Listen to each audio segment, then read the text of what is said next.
Pessoas Livros, bom dia, tudo bem?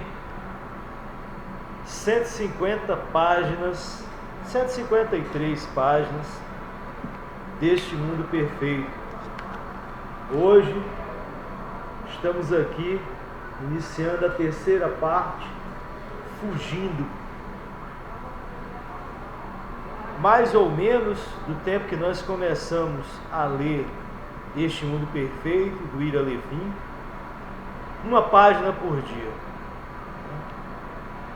Mais ou menos isso. E hoje, com esse início da terceira página, da terceira parte, fugindo, eu espero tentar andar um pouco mais rápido, porque eu sinto que é necessário que nós alcancemos o final, né? Porque cada vez mais percebemos com a leitura a semelhança da nossa realidade com o mundo de Quem, com o mundo do Montag, lá na nossa outra segunda leitura, Fahrenheit 451. Tem sido muito significativo, né, perceber como nós estamos tão próximos das realidades que acontecem na literatura ficcional, nessa leitura surreal, pós-moderna, fora do comum, né, que nos é oferecida pelos dois livros, por Este Mundo Perfeito e por Fahrenheit 451. E nesse momento que nós alcançamos aí, eu posso dizer, a metade do livro, agradeço muito aquelas pessoas que têm acompanhado a leitura paulatinamente.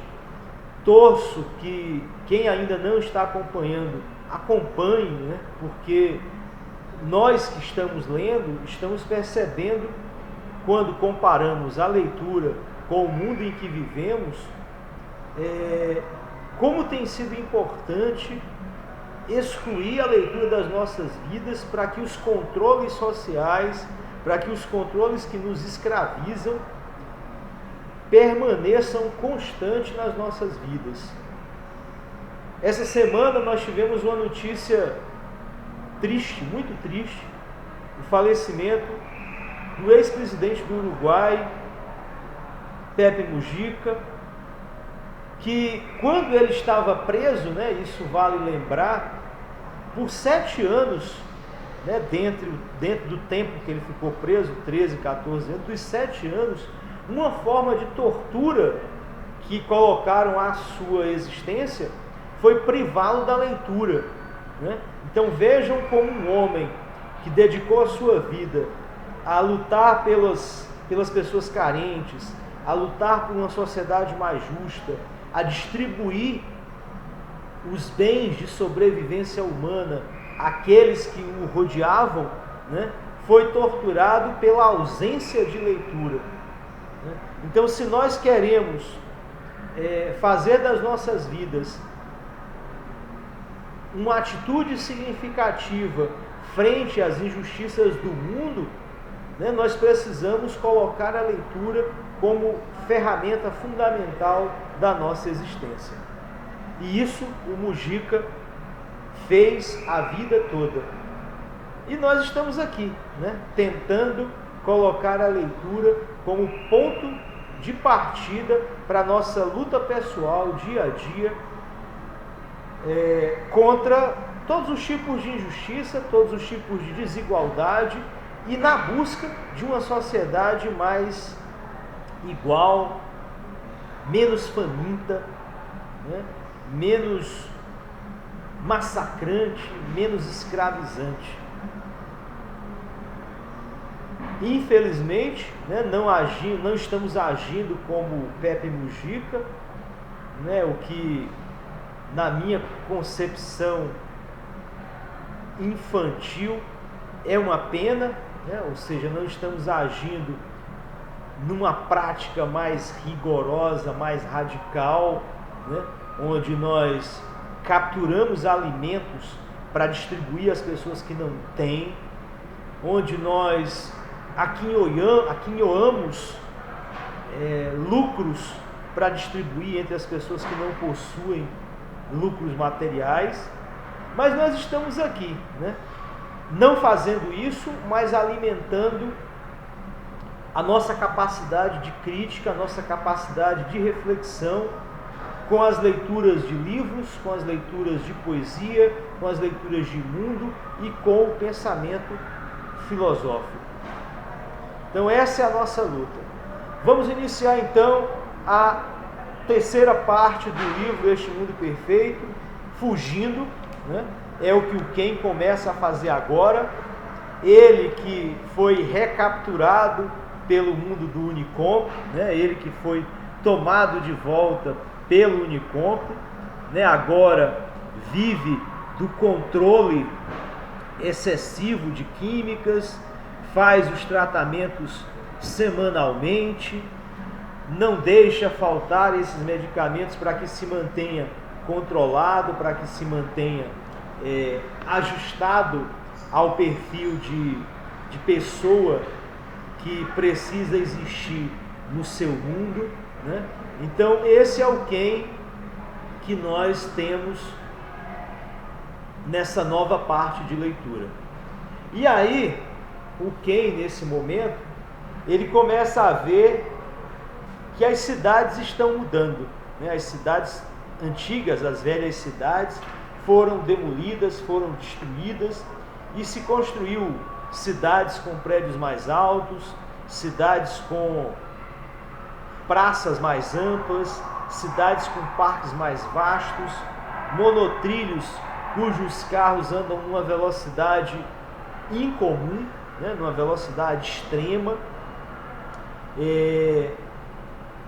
Já existem várias espaçonaves, várias naves, né, lançadas em direção de outros planetas, né, como ele dá exemplo de Sírio B, de Cisne 61, e as colônias de Vênus e na Lua também, né, como ele coloca aqui,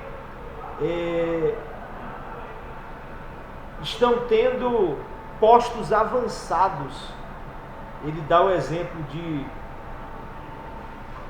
Titã e Mercúrio, né, dois postos colocados na Lua e em Vênus.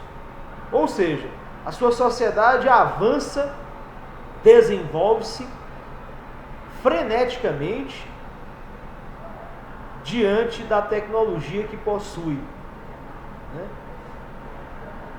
Alcança os sonhos que nós, terráqueos, né, desejamos que aconteça, dado a nossa evolução científica tecnológica, né? Nós vemos aí, né, essa semana mesmo, um raio luminoso cruzou o céu, ferramenta construída pelos multibilionários que dominam o mundo. Esse é uma boa comparação do que vai acontecendo agora no novo mundo de Ken, né? Pós o seu novo controle. Ele está tão integrado que participa do evento comemorativo de 100 anos desde a criação do Unicomp e da proclamação de Wei como o dominador do mundo. E acompanha isso marchando, né? Com a bandeira, com a marcha, em silêncio. Só que na medida em que ele caminha em silêncio com essa bandeira, um nome surge na sua cabeça repetidamente. E esse nome é o nome de Ana SG 38P 2823. Ana SG 38P 2823. E esse nome vai martelando na sua cabeça sem cessar. Ele marcha com mais força, é anunciado a hora que ele precisa cantar o hino, Isso relaxa a sua mente, já que ele está ali, né, sendo martelado por esse nome. E quando acaba a marcha, ele procura o conselheiro, a sua conselheira, e conta, o seu conselheiro, né, acho que continua sendo o Beto. E quando ele conta, ele diz: ah, não, mas isso não é nada, você vai esquecer logo. Recebe a medicação, desaparece aquele nome. De quem é aquele nome? Ana S.G. Ana S.G. é Lilás, né?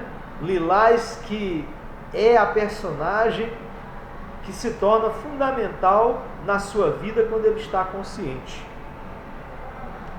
E ele segue, né? Segue controlado. E se sente curado, sempre repetindo: graças a Uni. Muito bem. Passado esse momento,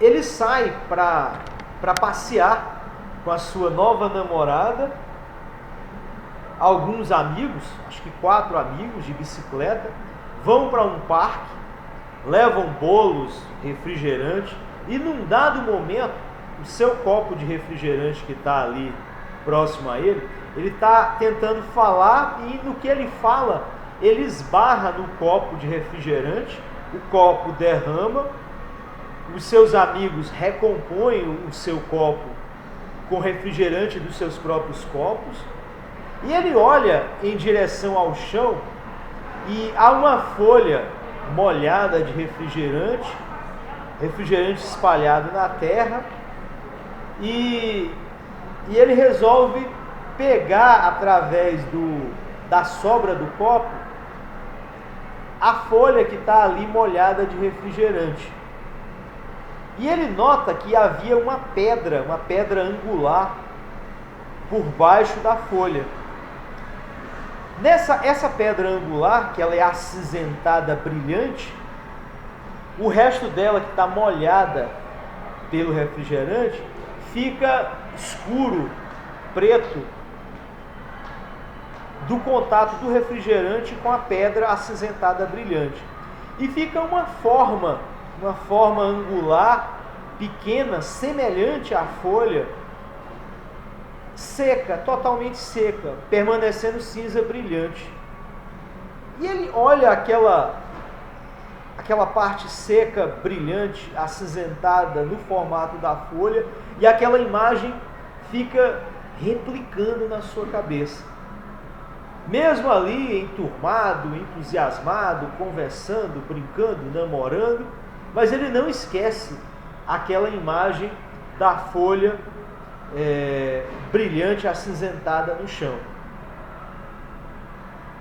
E aquilo se replica, né, mentalmente no Ken durante todo o período que ele está com os seus amigos, e mesmo depois que ele volta, assiste televisão, conversa com os membros, vai dormir, assiste televisão, conversa com os membros e vai dormir, trabalha no seu novo trabalho, ou seja, repete a sua vida dentro da uniformidade, dentro daquilo que é o padrão a ser seguido na sua sociedade, assim como a nossa.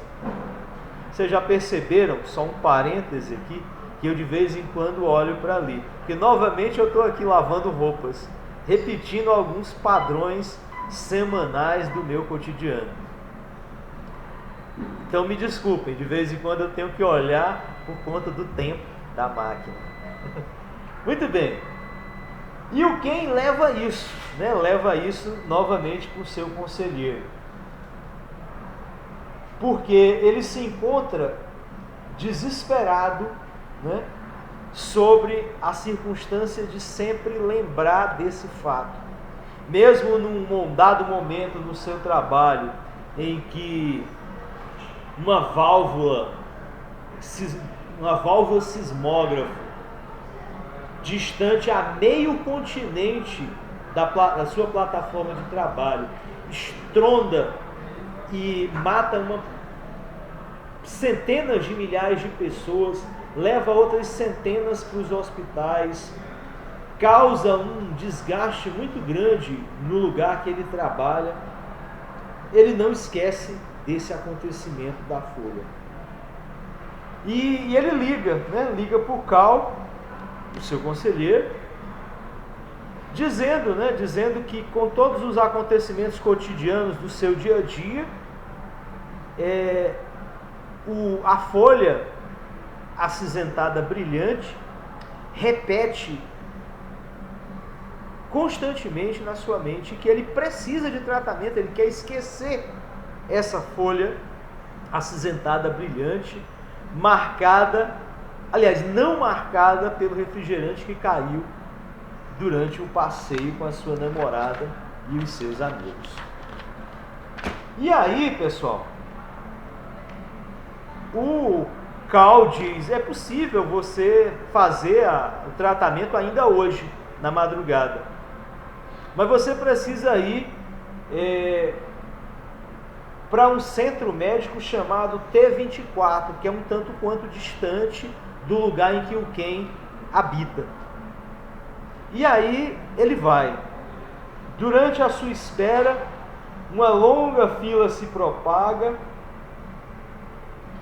e ali ele começa a lembrar novamente de Ana S.G. E ele pensa: Ana S.G. é quem? É linda? Não, é Lilás. Lilás, ele diz assim: às 7h30 ele estava lá esperando numa longa fila, pensando em Lilás, procurando recordar exatamente como ela era. Quando chegou perto dos aparelhos de tratamento, voltou-lhe à memória a imagem de contorno seco da folha em cima da pedra. E aí ele está lembrando de Lilás e da pedra ao mesmo tempo. Há uma relação forte entre esses dois episódios. Que relação será essa? É aqui, né? É aqui que nós paramos a leitura. O Ken agora está controlado, está medicado, está recebendo tratamentos. Não acontece o que ele pediu antes dos acontecimentos que fizeram com que ele fosse capturado de novo, ou seja, ele permanece tratado, ele não se recupera a sua consciência, mas há episódios estranhos acontecendo que o deixam baratinado, né, sobre como lidar com esses dois episódios. E aí ele vai passar por alguma circunstância que nós ainda não sabemos, que voltará a fazer com que, provavelmente, ele cumpra o que a terceira parte nos diz: fugindo, ele precisa fugir. Acompanhamos isso na próxima leitura. Forte abraço, pessoas livres. Obrigado a todos os inscritos, obrigado àqueles que estão se inscrevendo, obrigado pelas curtidas, e sigam nessa leitura. Até a próxima.